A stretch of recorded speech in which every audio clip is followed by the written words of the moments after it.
arba'in sunnahkah atau bid'ah? Yang menjadi masalah biasanya ditemukan oleh para pembimbing itu. Ya, nanti tarik ulurnya itu sangat cukup besar ya. A. Argumen yang mengatakan sholat arba'in itu sunnah. Argumen mereka adalah yang pertama hadis ya. Haddatsana Al-Hakam bin Musa qala Abu Abdurrahman Abdullah wa sami'tuhu ana min Al-Hakam bin Musa haddatsana Abdurrahman ibn Abi Rijal an Nubayyid. Nah ini nanti permasalahannya di an Nubayyid ini. Ibn Umar an Anas bin Malik. Jadi riwayatnya hadisnya dari Anas, sahabat Anas ya. Anin Nabi sallallahu alaihi wasallam qala man shalla fi masjidi arba'ina salatan la tafutuhu salatun kutibat lahu bara'atun minan nar wa najatun minal adab wa bari'un minan nifaq. Ini dari Al-Hakam dan seterusnya dari Rasulullah sallallahu alaihi wasallam, beliau bersabda, siapa yang sholat di masjidku 40 sholat dan tidak luput satu sholat pun, ia akan dicatat sebagai orang yang bebas dari api neraka, bebas dari azab kubur maksudnya, dan bebas dari kemunafikan. Hadis ini diriwayatkan oleh Imam Ahmad dalam Musnad Imam Ahmad. Itu dasar nomor 1 ya dari orang yang mengatakan atau mazhab ataupun kelompok yang mengatakan bahwa arba'in itu sunnah. Yang kedua, an Anas bin Malik, ini riwayatnya cuma dari Anas nih. Qala Rasulullah sallallahu alaihi wasallam man shalla fi masjidi arba'ina salatan la tafutuhu salatun kutibat lahu bara'atun minan nar wa bara'atun minal adzab wa bari'un minan nifaq. Qultu rawat Tirmidzi ba'dahu rawahu Ahmad wa Tabrani fil Awsat. Jadi ada juga Imam Ahmad, Imam Tabrani juga meriwayatkan hadis ini. Yang ketiga, warawa Ahmad bi isnadin ruwatuhu sahih min hadithi Anas rafa'ahu, yakni marfu'un hukman wa ma'nan mawqufun suratan wa lafzan man shalla fi masjidi arba'ina salatan la tafutuhu salatun kutibat lahu bara'atun minan nar wa bara'atun minal adab wa bara'atun minan nifaq. Ada di Syarah Qastolani. Jadi ini sudah 3, semuanya hadisnya diriwayatkan oleh sahabat Anas ya. Matan hadisnya atau teks hadisnya itu sama semua. Kemudian yang keempat, an Anasin, dari Anas juga. Qala Rasulullah sallallahu alaihi wasallam shalla fi masjidi arba'ina salatan la tafutuhu salatun kutibat lahu bara'atun minan nar wa bara'atun minal adzab wa bara'atun minan nifaq. Akhrajahu Ahmad dan seterusnya. Yang kelima, an Anas radhiyallahu anhu qala Rasulullah sallallahu alaihi wasallam man shalla fi masjidi arba'ina salatan la tafutuhu salatun kutibat lahu bara'atun minan nar wa najatun minal adzabi wa bari'un minan nifaq. Akhrajahu Ahmad an Anas. Jadi ada beberapa maraji' ataupun referensi ya. Tapi semuanya hadisnya memang hanya satu ini yang diriwayatkan oleh Imam Anas, oleh sahabat Anas. Walaupun diriwayatkan oleh Imam Ahmad, Imam Tirmidzi dan lain sebagainya.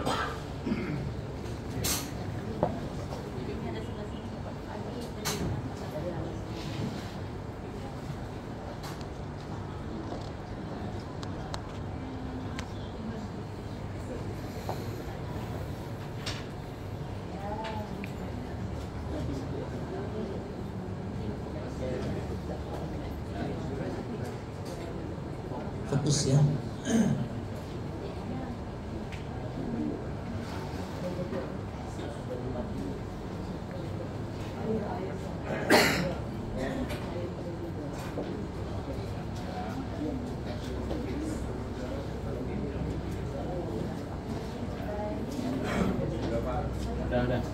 Ya. Jadi sudah ada ya, 5 maraji' atau 5 referensi ya, yang mengatakan bahwa sholat arba'in itu sunnah. Kita lanjutkan. B, argumen yang mengatakan bahwa arba'in itu bid'ah. An Anas bin Malik an Nabi sallallahu alaihi wasallam annahu qala man shalla fi masjidi 40 salatan la yafutuhu salatun kutibat lahu bara'atun min nar wa najatun minal adab wa bari'un minan nifaq. Hadzal hadits rawahu Ahmad wa huwa haditsun dhaif. Jadi yang mengatakan bahwa arba'in itu bid'ah itu sebetulnya hadis itu yang di hadis sama juga, hadis itu juga yang dipakai, tapi mengatakan bahwa hadisnya dhaif. Ya, dzakarahu asy-Syaikh Al-Albani fi silsilah dha'ifah. Ya, wa qala dha'ifun wa dzakarahu fi dha'if at-targhib wa qala munkar. Jadi Syekh Albani ini yang pertama kali mengatakan bahwa hadis ini adalah hadis dhaif.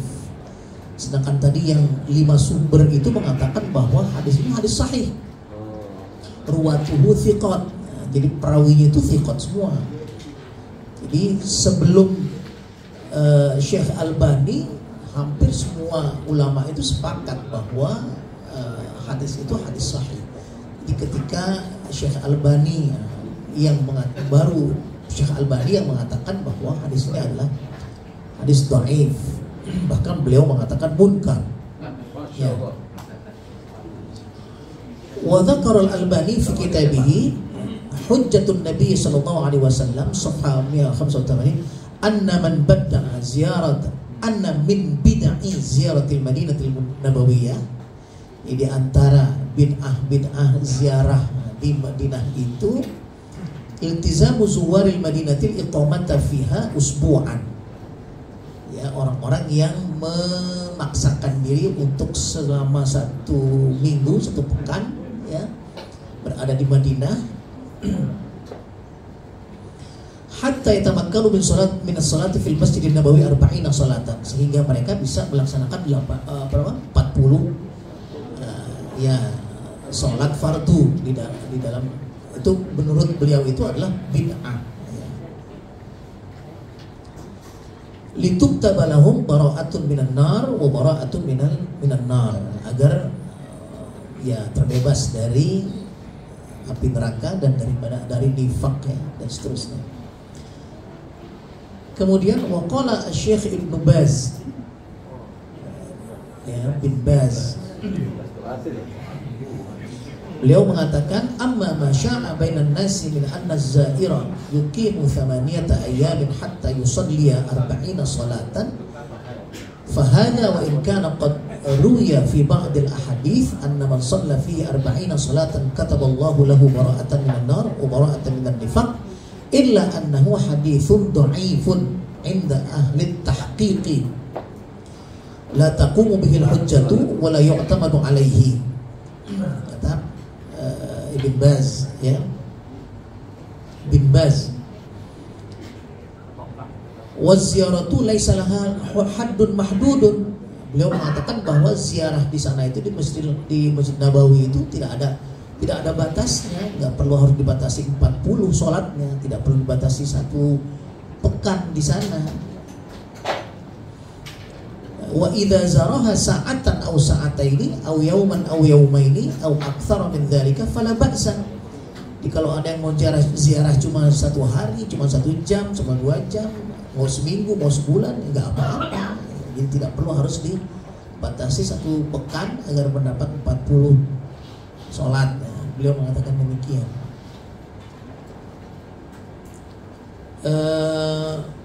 Wa yughni an hadzal hadits ad-dha'if haditsun hasanun rawahu at-Tirmidzi fi fadl al-muhafazati ala takbiratil ihram ma'al jama'ati an Anas bin Malik qala Rasulullah sallallahu alaihi wasallam man shalla lillahi 40 yawman fi jama'atin yudriku at-takbiratal ula kutibat lahu bara'atani bara'atun minan nar wa bara'atun minan nifaq. Hasanahu al-Albani fi sahih at-Tirmidzi. Nah, jadi beliau mengatakan bahwa sebetulnya karena itu hadis dhaif yang tadi itu, yang 40 sholat di Madinah, beliau mengatakan ada hadis lain, ya, yang hampir sama artinya, yaitu hadis yang mengatakan bahwa barang siapa yang sholat 40 hari, tapi 40 hari bukan 40 waktu, bukan 40 sholat ya, 40 hari berjamaah, kemudian dapat takbiratul ihram imam. Jadi betul-betul datang dari awal, tidak masbuk sama sekali selama 40 hari. Itu akan dibebaskan dari api neraka dan dari nifaq. Hadis ini hadis sahih. Beliau mengatakan demikian, Ibnu Baz, ya, bin Baz. Jadi karena yang tadi hadisnya dhaif, pakai yang ini aja. Tapi kalau pakai yang ini, wal fadlu mutarattab ala hadzal hadis amun fi kulli masjidin jama'atan. Kalau pakai hadis ini bukan hanya di Masjid Nabawi saja. Di Masjid Pondok Gede juga di sini sama. Kalau 40 hari kita bisa sholat tidak masbuk sama sekali, dari awal mendapatkan takbiratul ihramnya imam, itu sama akan mendapatkan kebebasan dari api neraka dan dari nifaq. Fi ayyi balad, di mana, di negeri mana saja. Walaysa khasan bil Masjidil Haram awil Masjidin Nabawi, bukan hanya khusus di Masjidil Haram atau Masjidil Nabawi. Wa bina'an alaihi faman hafaza ala salatin arba'ina yauman, barang siapa yang bisa menjaga salatnya sampai 40 hari, yudriku fiha takbiratul ihram ma'al jama'ati, dapat mendapati takbiratul ihram ya, bersama imam, artinya tidak masbuk ya. Kutibat lahu bara'atani, bara'atun minan nar wa bara'atun minan nifaq. Ya. Sawa'un kana Masjidal Madinah atau Makkah atau ghairahuma minal masajid. Baik Masjid Madinah atau Masjid Makkah atau masjid mana saja. Jadi beliau mengatakan bahwa lebih baik pakai hadis ini. Hadis ini kan hadis sahih malah. Nah, hadis yang tadi itu dhaif, pakainya yang ini. Kalau pakai yang ini berarti, tapi ada lain yang bukan 40 waktu, 40 hari gitu. Nah kemudian langsung ke C, jawaban terhadap arba'in bid'ah ya.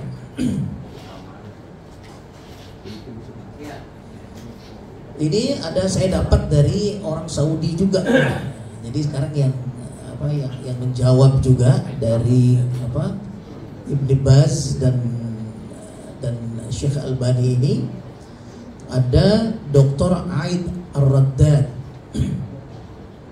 Beliau mengatakan al-qawlu inna dzalika laysa min sya'airil haji la khilafa alaihi. Ya. Pertama, yang mengatakan bahwa arba'in ini bukan termasuk syiar haji. Maksudnya bukan sya'airil haji, atau artinya bukan syariat haji, artinya bukan termasuk sunnahnya, bukan termasuk wajibnya, bukan rukunnya ya.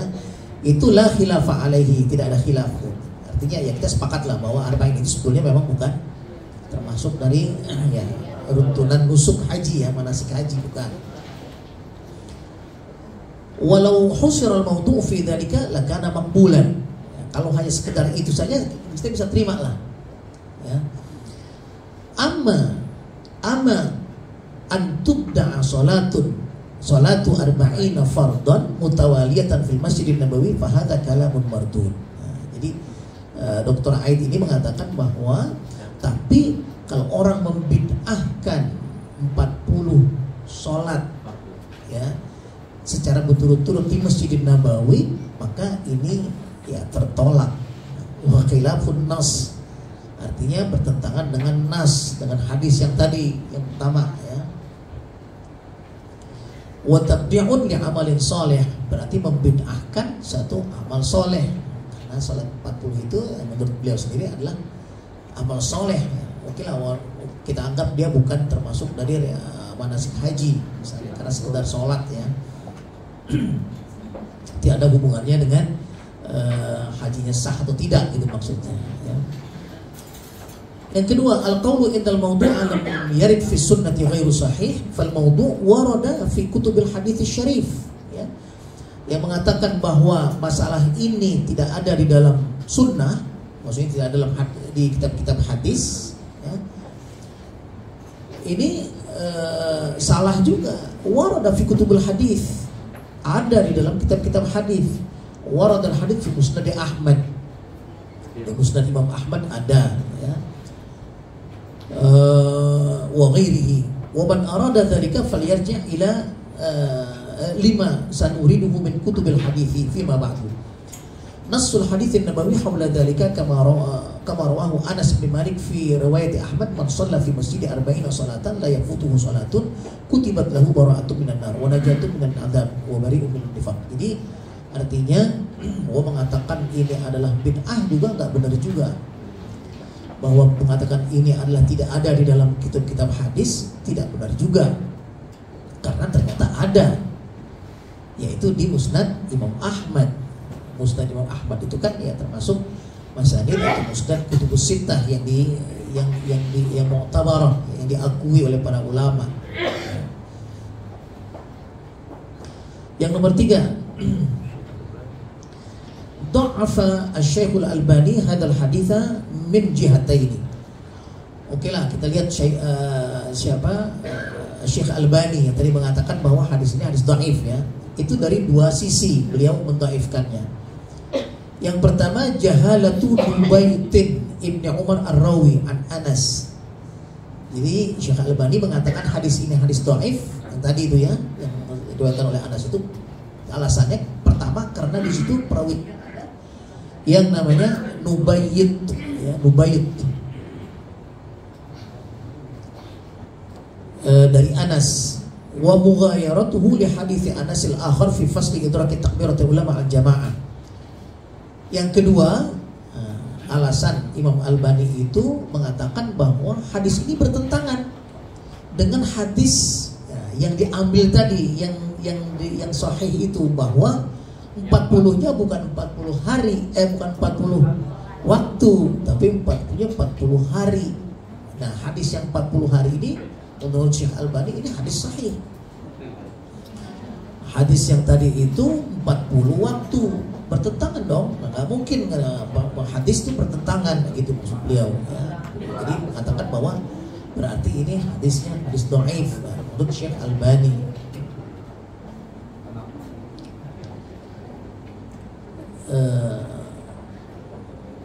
Oke, terus lanjutnya nomor 4.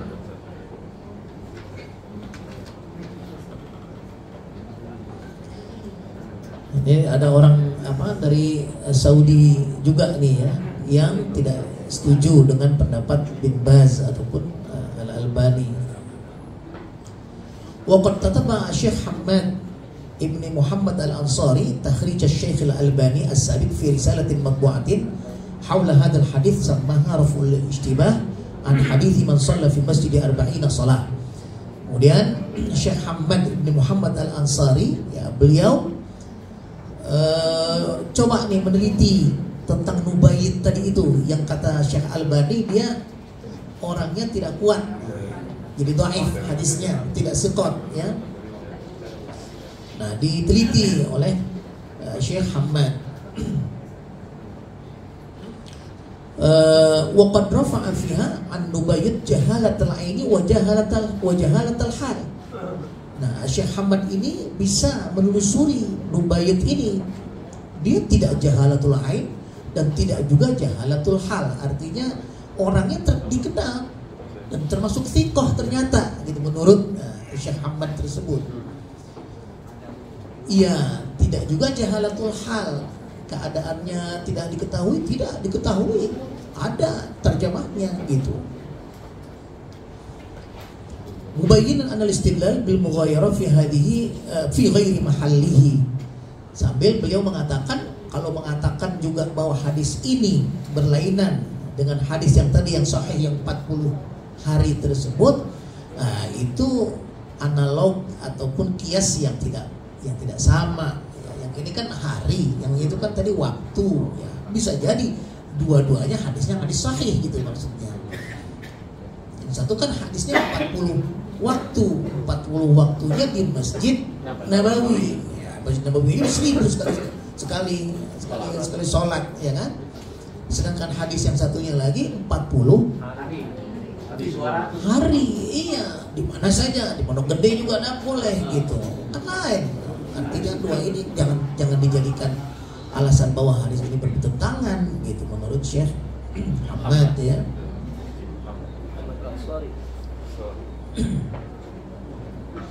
Likhtilafi mawdu'il hadisain, karena berbeda topik atau tema dari dua hadis tersebut. Fa hadithul Imam Ahmad fi fadl salat fil Masjid Nabawi Syarif wa hadits Anas al-akhar fi idrak at-takbiratil ula ma'al jama'ati fi ayyi masjidin kana al-idrak ya. Wa khatama al-Ansari dzalika biqaulihi walau faradna anna hadits Dubayt hadha dha'if kama za'ama al-ustaz fi silsilatihi fala yamna mithlu hadha ad-dha'if fala yamna mithlu hadha ad-dha'fi ala qauli al-ustaz min al-akhdhi bi mithli hadha al-hadithi lima ya'rifu al-ustaz wa ghayruhu min a'immati hadha asy-sya'ni min anna al-haditha idza lam yatadamman aqidatan wala halalan wala haraman jaza al-amalu bihi fil fadail. Jadi Syekh Ahmad ini mengatakan oke lah, misalnya kita anggap misalnya hadis yang tadi itu yang diriwayatkan oleh Nubayt itu dhaif misalnya.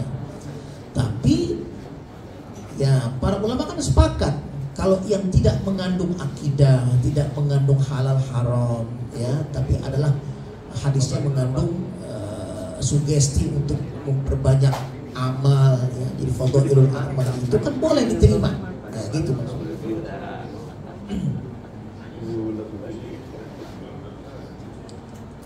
Lianna babal fadaili la yushaddadu fihi hadha tashdid idza kana li hadhihi al-fadilah aslun fi syar'i ya.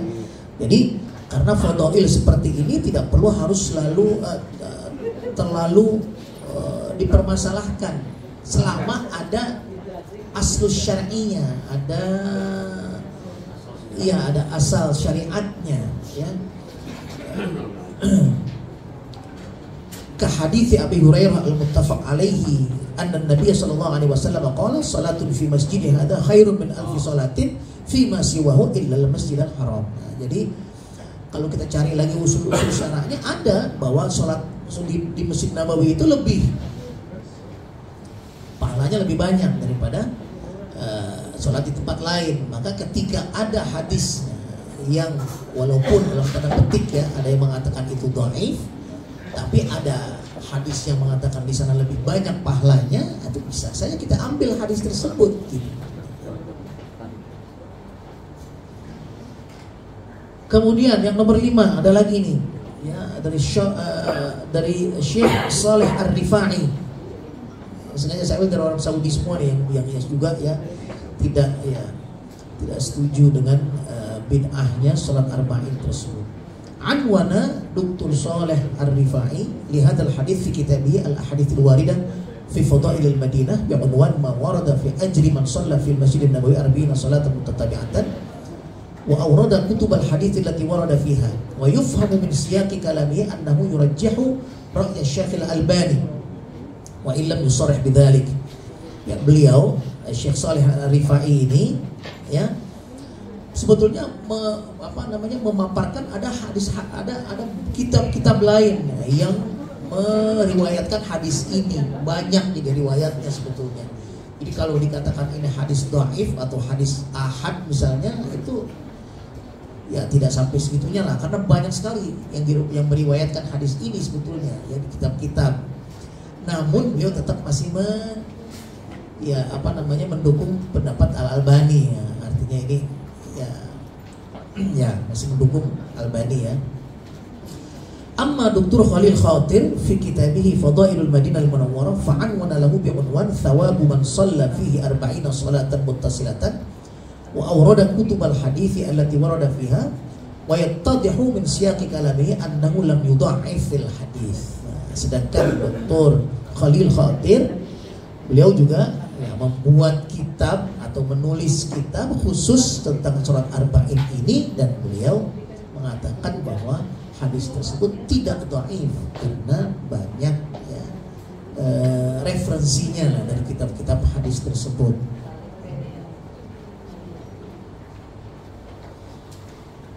Nah, saran saya karena kita sudah lihat nih bahwa ada dua pendapatlah para ulama ya, yang mengatakan bahwa sholat arba'in tersebut sunnah dengan hadis tadi. Memang hadis itu cuma satu yang dari Anas tadi itu ya. Walaupun banyak nih riwayatnya atau dikutip di beberapa kutubul hadis al-mu'tabarah. Ya, ada di Tirmidzi, ada di Sunan Imam Ahmad ya, dan seterusnya. Kemudian ada kelompok yang mengatakan bahwa ini adalah bid'ah. Yang dipelopori pertama kali yang membid'ahkan itu adalah Syekh Albani. Beliau mengatakan bahwa hadisnya dhaif karena ada nubayyid. Periwayatnya itu salah seorang perawinya. Nah, kemudian beliau juga mengatakan dhaifnya itu karena ada hadis lain yang mengatakan bahwa barang siapa yang sholat 40 hari berturut-turut dan mendapatkan takbiratul ihram imam, artinya tidak pernah masbuk sama sekali, itu pahalanya sama. Ya, bebas dari api neraka, bebas dari siksa kubur, dari nifak dan lain sebagainya gitu. Beliau mengatakan ini hadisnya sahih. Ya, maka tapi bertentangan, berarti yang satunya dhaif. Maka beliau mengatakan bahwa yang hadis pertama itu adalah dhaif. Namun hal ini juga banyak yang menentang, bahkan dari ulama Sa'udi sendiri tadi disebutkan tadi sudah ya, bahwa ada yang menelusuri bahwa nubayyid itu ya tidak dhaif dia, karena ternyata dia ma'lumul ain wa ma'lumul hal ya, bukan terus tidak diketahui nubayyid tersebut gitu. Nah, saran saya yang pertama, ini solusinya bagi pembimbing haji. Pertama, kita harus bijak menyikapi hal ini ya, karena masuk ke dalam area khilafiyah. Ya. Jadi apalagi misalnya menghadapi jamaah-jamaah yang ya tidak terlalu luas lah bacaan mereka ya, ataupun analisa mereka mengenai hadis, mengenai khilafiyah dan sebagainya ya. Kita harus bijak dalam arti kalau dia memang belajarnya misalnya dengan para kiai ataupun asatidzah dan ustaz-ustaz ya dari kelompok pertama, ya kita harus hormati. Kalau kitanya dari kelompok kedua, toleransi atau mereka, karena khilafiyah sama aja dengan kunut, sama dengan yang lain-lain itu. Jadi kalau diperdebatkan nanti kena ke ya larangan dalam Al-Quran, wala jidala fil hajj. Kita akhirnya jadi berdebat itu di waktu haji ya. Ini masalahnya masalah khilafiyah. Harus dikedepankan persatuan daripada perpecahan. Begitu juga dengan ibadah-ibadah lain di kota-kota suci, karena ibadah haji dan umroh penuh dengan khilafiyah yang pada akhirnya penuh dengan rahmat. Ya, khilafiyah. Tidak ada satu rukun ataupun wajib haji itu yang tidak ada khilafiyahnya. Sampai yang rukun pun ada khilafiyahnya. Masalah niat, apakah kalau orang berpakai ihram udah termasuk niat apa belum? Apakah niat yang harus disebut ya sebelum pakai pakaian ihram masih boleh pakai, sebelum niat masih boleh pakai celana. Kalau udah niat baru nggak boleh pakai celana, orang laki ya. Yang masalah miqat itu semuanya khilafiyah. Makanya satu-satunya ibadah yang larangannya tidak boleh berdebat itu cuma haji. Al-hajju asyhurum ma'lumat, faman farada fihi al-hajja fala rafatha wala fusuqa wala jidala fil hajj. Aneh. Masa ibadah larangannya nggak boleh berdebat?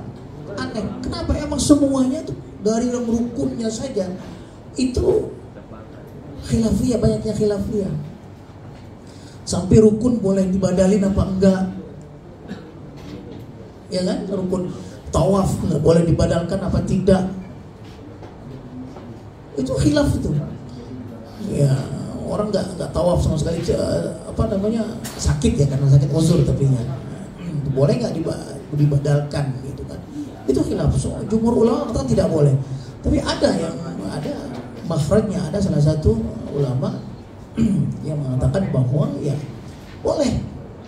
Dan itu terjadi sekarang udah nggak boleh lagi orang digotong, ditandu, tawaf itu. Kalau mereka yang sakit sampai akhir haji mau dipulangkan belum tawaf gimana? Nah, terpaksa boleh boleh dibadalkan. Jadi sampai yang masalah rukun saja itu ada khilafiyahnya, apalagi yang bukan rukun gitu. Jadi maka kita harus bijak, menurut saya bijak menghadapinya, ya. Jangan terus mengatakan ini tidak sah dan lain sebagainya. Apalagi arba'in ini bukan termasuk dari rukun wajib haji, ya.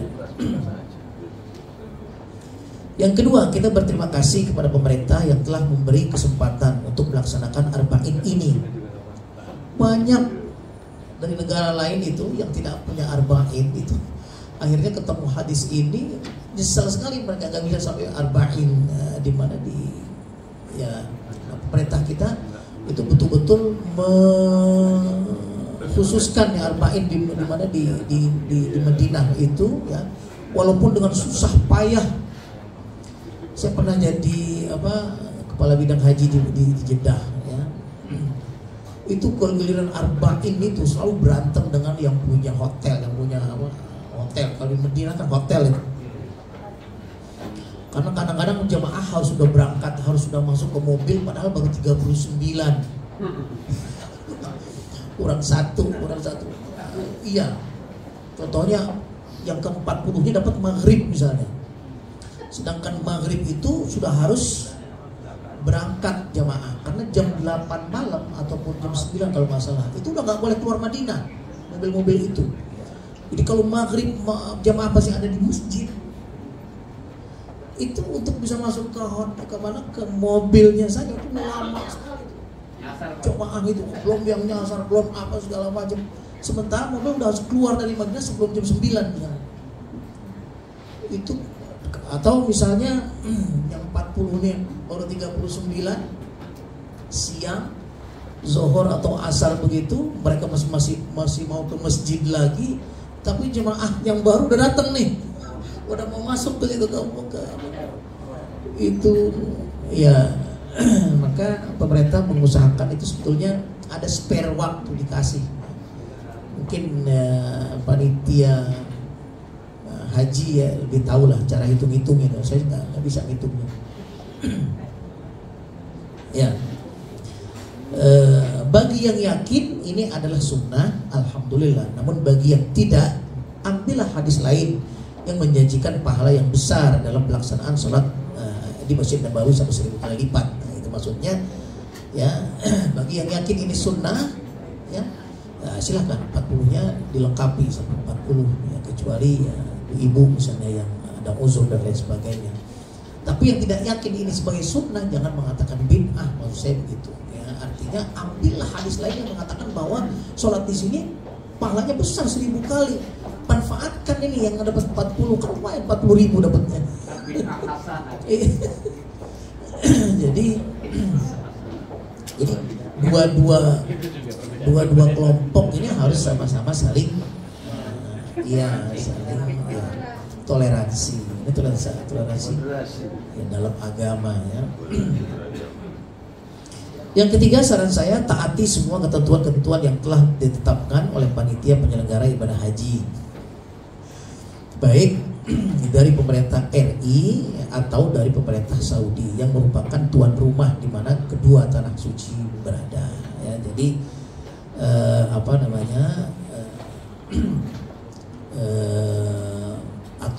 aturan yang sudah dilaksanakan, yang telah ditentukan terutama oleh PPIH, ya, panitia penyelenggara ibadah haji di sana itu, ya, kita sebagai pembimbing harus menaati aturan-aturan tersebut.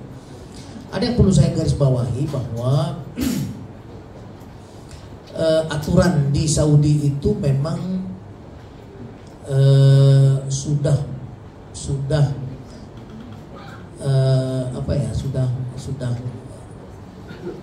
dibuat sedemikian, artinya sudah diuji cobakan berpuluh-puluh kali. Jadi yang terakhir itu biasanya yang terbaik. Aturan apa saja, ini kan udah ratusan tahun, udah ribuan tahun. Jadi artinya gak ada yang sempurna.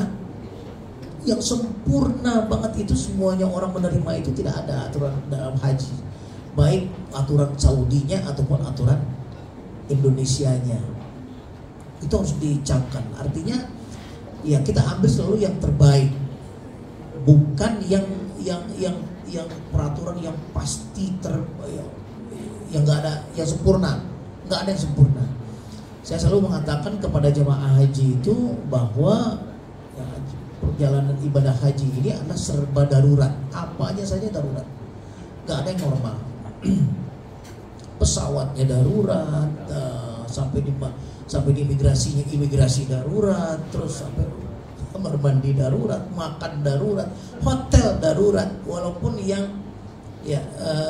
bintang 5 itu kan cuma katanya aja bintang 5, toburnya kan bukan bintang 5, kamarnya bukan bintang 5, kalau renangnya nggak ada syarat-syarat bintang 5, jadi nggak ada.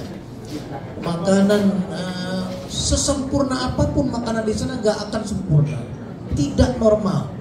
Sayur asemnya itu pakai wortel,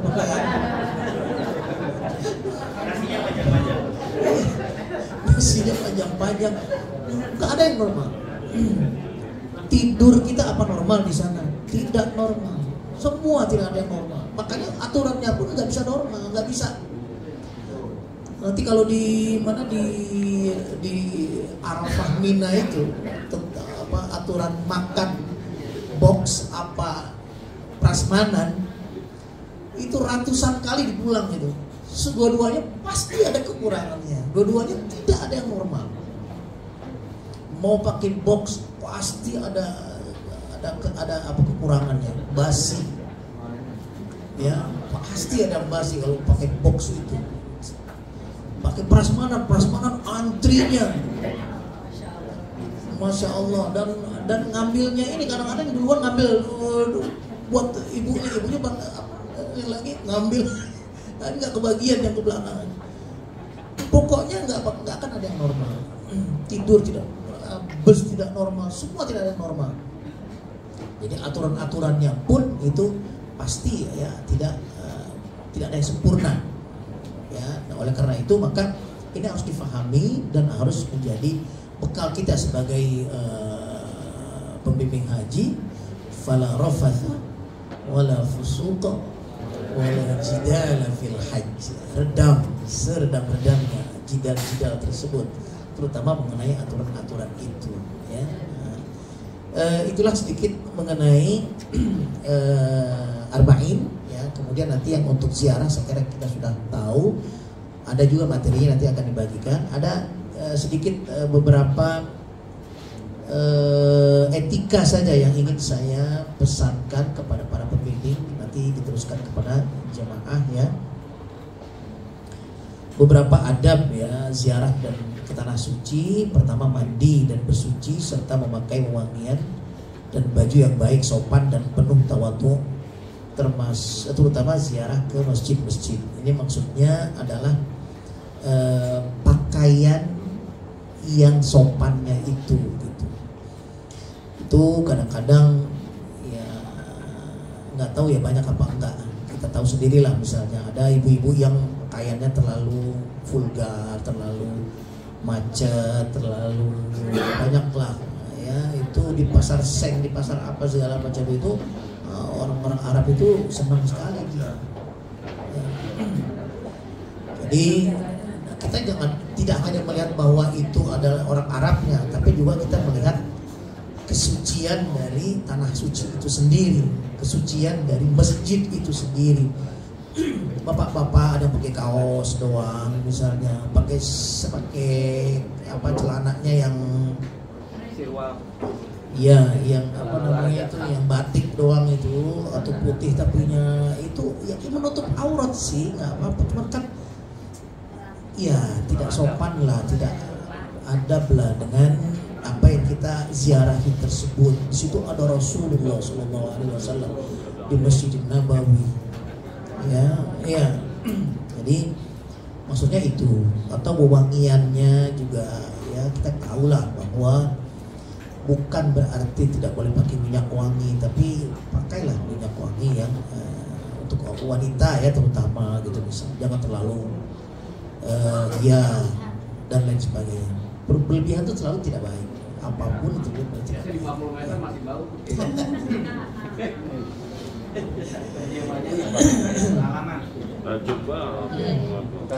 Yang kedua, ketika masuk ke area ziarah hendaknya menghadirkan rasa keagungan dan kemuliaan tempat yang diziarahi.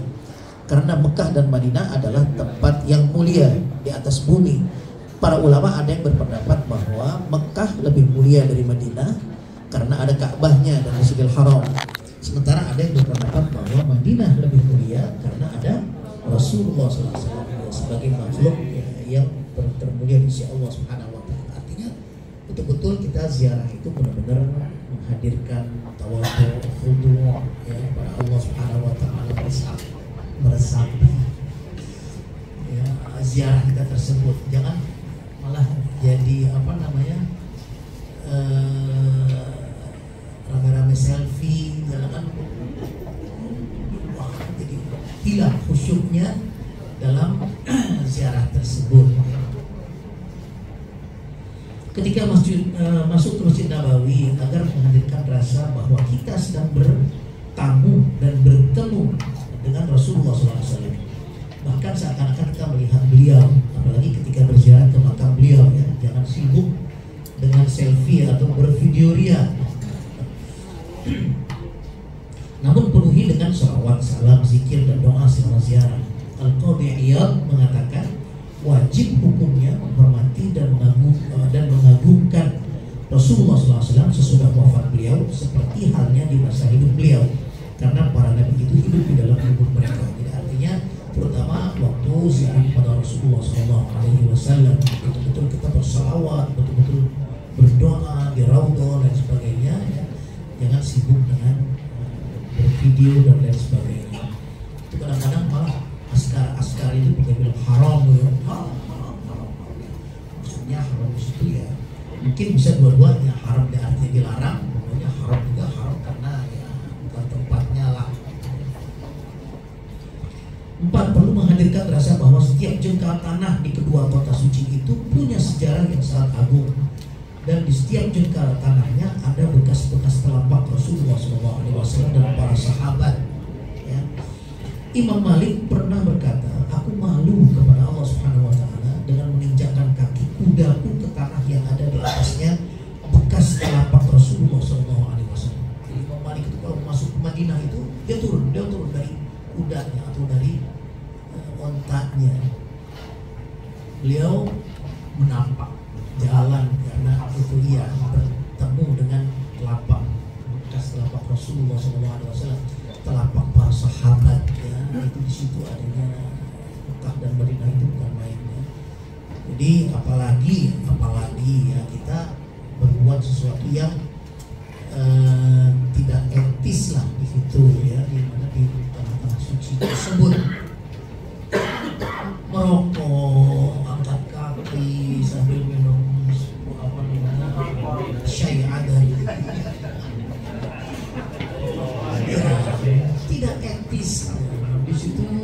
Tanah bukan seperti di Candi Borobudur, bukan di mana, itu adalah tempat-tempat yang suci yang betul-betul disebutkan dengan ya Masjidil Haram, Masjidil Nabawi dan lain sebagainya. Saya kira itu dari saya. Kurangnya mohon maaf. Assalamualaikum warahmatullahi wabarakatuh.